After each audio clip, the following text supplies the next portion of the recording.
Good news mga brothers, dahil ngayong episode ay maiikutan natin ang bagong version ng Yamaha Aerox 155 Standard. Pero bago tayo magpatuloy sa mga naisuportahan ng ating YouTube channel at Facebook page, maaari po kayo mag-subscribe at mag-follow sa ating social media account. At syempre pa, i-like nyo na rin ang ating episode para sa konting suporta. Kaya mga brothers, let's go sa go!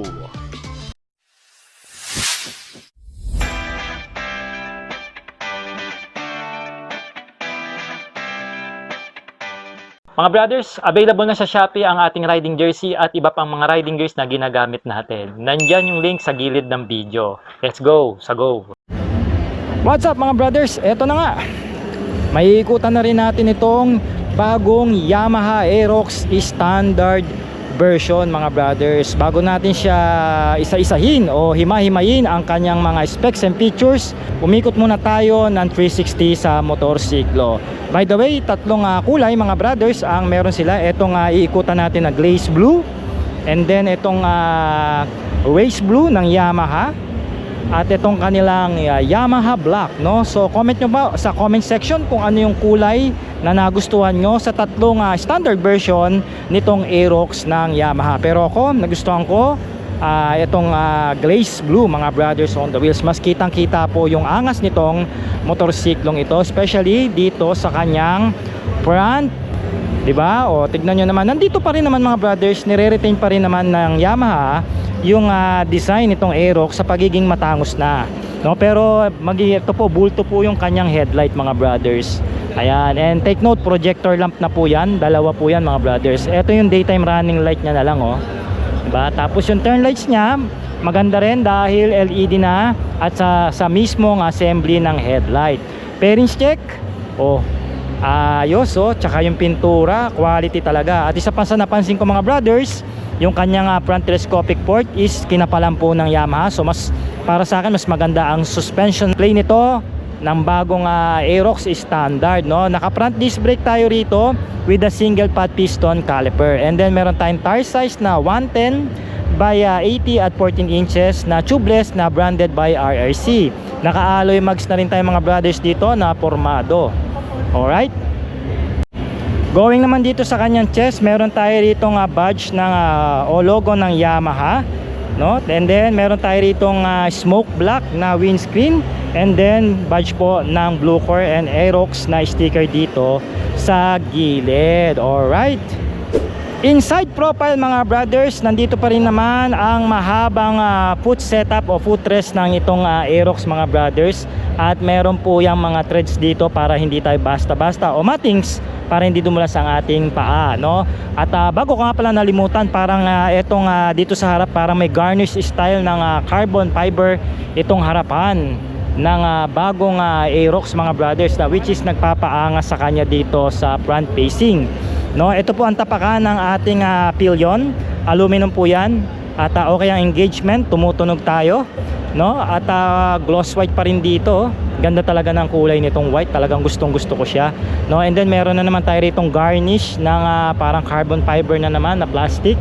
Ayan, no? Something na talagang ibang iba at mas maporma talaga ngayon ang bagong Aerox version 3, no? At ang upholstery natin, dalawang texture po siya pero single tone lang. Dual stitches tayo rito mga brothers. At ang ating underseat compartment, same pa rin po sa version 2 na nasa 25 liters, no? Kasya po rito ang full face, wag lang po merong spoiler, yun ang sabi sa akin dito. Again, malaking tulong dahil kasya ang isang helmet, and then meron tayong helmet hook kung sakaling gusto nyo naman isabit ang helmet nyo para safe pa rin yan, no? Ayan, naka-upright po ang ating muffler dito mga brothers on the wheels, para hindi basta-basta pasukin ng tubig, especially pagka nalusong nyo sa baha ang itong motorsiklo, no? Ang ating heat cover o muffler cover dito magandang quality, naka-alum bolts na rin. Ayan, tas may cover din ang ating radiator dito para may extra protection.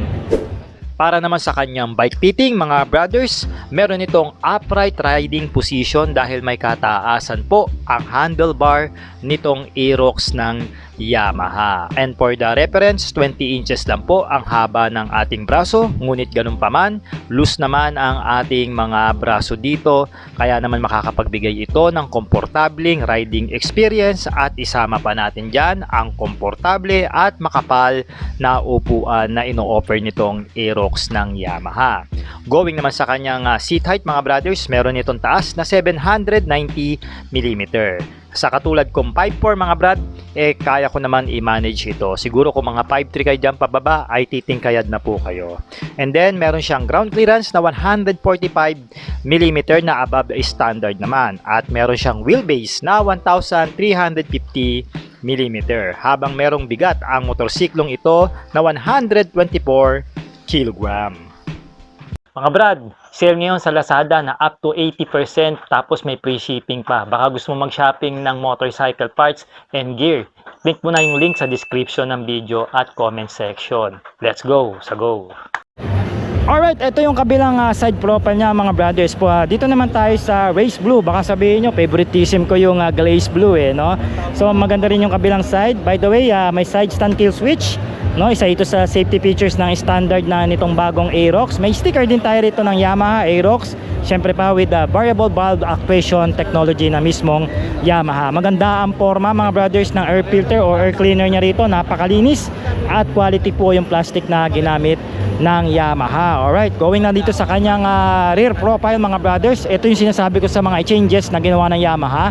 Ang taillight niya po is para po sa mga R series na ng Yamaha mga brothers dito sa bagong Aerox. Parang sniper na rin siya o parang may pagka R1 ang kanyang DNA pagdating sa kanyang taillight. By the way, LED na rin yan. So also yung kanyang turn signal lights dito na nakalabas po na flexible na LED. Maganda at formado ang ating rear fender dito na flexible din po, kaya naman hindi basta-basta mababalik kung sakaling maatrasan o may atras nyo. No, ang gulong natin dito mga brothers is 140 by 70 at 14 inches wheel mags. No? Naka-alloy mags na rin ito at syempre pa branded by RSC, kaya naman siguradong makapit at naka-tubeless na rin ang goma. Dual shock po tayo dito mga brothers na non-adjustable ang ating suspension. Okay mga brothers, pag-usapan natin ang cockpit kung anong makikita rito sa standard na Aerox. No? So meron po tayo ritong shutter key. Kahit papano safety ang ating motor. So meron po tayo ditong off. Pagka pinush nyo po kung gusto nyo i-lock yung manibela, no? Open po para ma-open natin yung fuel meter na which is 5.5 liters. And by the way, may fuel consumption ito ng 40 to 45 kilometers per liter. Depende po yan sa inyong patakbo at bigat and also road condition, no? So dito basic lang naman ang makikita natin. Sa kanan meron tayo ditong electronic switch at buti na lang meron pa tayong hazard switch dito. Standard ang ating brake lever dito at also yung ating handle grip. Ganun din at meron lang tayong plastic na bar N o N bar. Maganda yung mga brother, ito yung salamin standard niya yan. Para sa akin kahit wag na kayo magpalit, formado naman pero depende pa rin. Ako lalagyan ko lang siya rito ng blind spot mirror. Dito sa kaliwa meron tayong busina, no? Buksan na nga natin, check natin yung busina. Pwede malakas, left and right, and then yung kanyang menu, then low beam and high beam. Sana nilagyan ng flasher ng Yamaha para kompleto na. Same din yung brake lever, non-adjustable, also handle grip, and also yung kanyang side mirror dito mga brothers. Ayan, tingnan natin yung kanyang digital meter, no? Negative style po ito, no? Ito pa rin yung sa mga dati. By the way, may badge tayo rito ng Yamaha. Nicely finish ang atin ditong dash panel mga brother. Kaya naman premium tignan. Maliit lang siya mga brothers, no? So nandito yung ating speed meter, ang ating fuel meter, no? Ang ating RPM, and then meron tayo ritong clock, no? Pag tinignan natin yung menu, naka-trip siya ngayon. Ito yung eco mode nya, kung ilan na tinakbo mo sa kilometro mo, and then average fuel consumption, ayan makikita mo dyan. The same time yung battery volt mo 12.5 which is standard, yung trip mo, ayan trip 2 ulit, and then yung odometer mo kung ilang tinakbo mo na mga brothers. I'm not sure kung engine temperature to mga brothers And then tingnan natin yung indicator, left and right pinag-iwalay, good thing. High beam indicator, and then yung engine temperature dito sa baba, and then engine check. So very basic lang pagdating dito sa Aerox standard ng Yamaha. Pagdating sa makina mga brothers, nandito pa rin ang mga features ng Yamaha para sa kanilang bagong Aerox. Meron nga itong variable valve actuation at naka blue core na rin ito with the fuel injection sa kanyang makina. Kaya naman nakakatipid tayo sa gasolina ng around 45 kilometers per liter in fuel consumption. At meron itong tank capacity na 5.5 fuel tank. Para naman sa kanyang displacement, meron itong 155cc single cylinder, 4 yung kanyang valves at naka-single overhead cam ang camshaft.